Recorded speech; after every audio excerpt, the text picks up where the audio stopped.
এবার বড়দিনে বাইরে থেকে আর কেক না কিনে বাড়িতে এইভাবে খুব সহজেই দোকানের মতো ফ্রুট প্লাম কেক বানিয়ে প্রিয়জনদের সঙ্গে ক্রিসমাস সেলিব্রেট করুন। প্রথমে কিছু কিশমিশ আর টুটি ফুটি লিচি জুসের মধ্যে কিছুক্ষণ ভিজিয়ে রাখলাম। এবার 1 কাপ দুধ একটু লেবুর রস দিয়ে ফেটিয়ে নিলাম।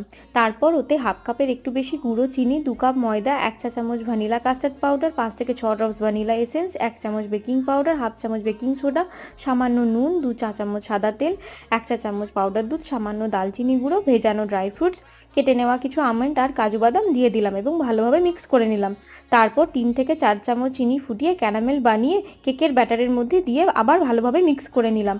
তারপর দুটো অ্যালুমিনিয়াম ফয়েলে অল্প তেল এবং একটু ময়দা ব্রাশ করে কেকের ব্যাটার দিয়ে একটা কড়াইয়ের মধ্যে স্ট্যান্ডে চাপিয়ে ঢেকে দিলাম এবং ঢাকনাটি একটি লবঙ্গ দিয়ে বন্ধ করে দিলাম।